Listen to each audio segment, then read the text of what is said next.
Padma awards అందుకున్న వారందరికీ చప్పట్లతో శుభాకాంక్షలు తెలుపుతున్నారు. అంతలో ఒకరి పేరు అనౌన్స్ చేశారు అవార్డ్ స్పీకర్. హాజబ్ సమాజ్ సేవ. ఓ పక్కనే కూర్చున్న అతను అందరి ముందుకు వచ్చి రాష్ట్రపతి వైపు నడుస్తున్నాడు. అందరూ అతనిని ఆశ్చర్యంగా చూడడం మొదలుపెట్టారు. ఒక సాధారణమైన పంచ, చొక్కా, ఒక మామూలు తువ్వాలు, అవి కూడా పాతవే, ఇంకా బక్కచిక్కిన దేహం. అవి అతని ఒంటి మీద ఉన్న ఆస్తి.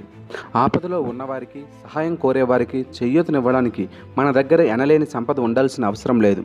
తోటివారి కష్టాన్ని చూసి స్పందించే హృదయం, చేయూత ఇవ్వాలనే ఆలోచన ఉంటే చాలు. ఈ కోవకు చెందిన వ్యక్తే కర్ణాటకకు చెందిన హరేకల హజప్ప.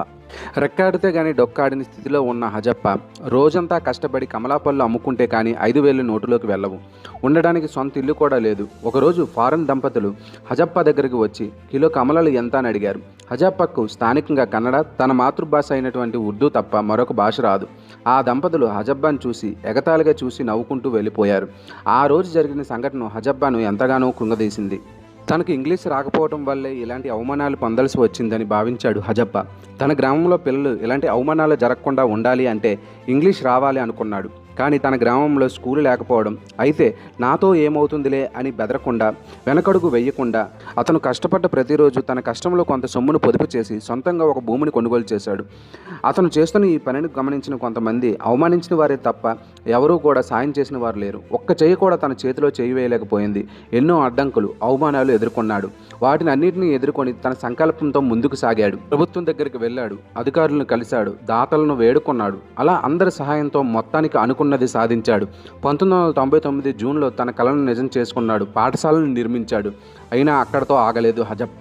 ప్రాథమిక పాఠశాల పక్కనే హై స్కూల్ని నిర్మించాడు ఈ హజబ్బ. ఇప్పుడు ఆ స్కూల్ పేరే హజబ్బా స్కూల్ అని పిలుస్తున్నారు. అతనిని అక్షర శాంత అని ప్రేమగా అక్కడున్న జనం పిలుస్తారు.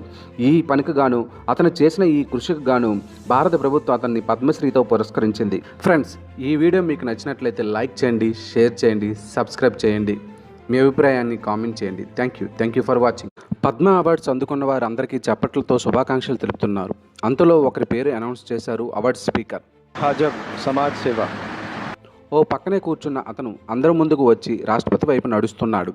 అందరూ అతనిని ఆశ్చర్యంగా చూడడం మొదలుపెట్టారు. ఒక సాధారణమైన పంచ, చొక్కా, ఒక మామూలు తువ్వాలు, అవి కూడా పాతవే, ఇంకా బక్కచిక్కిన దేహం.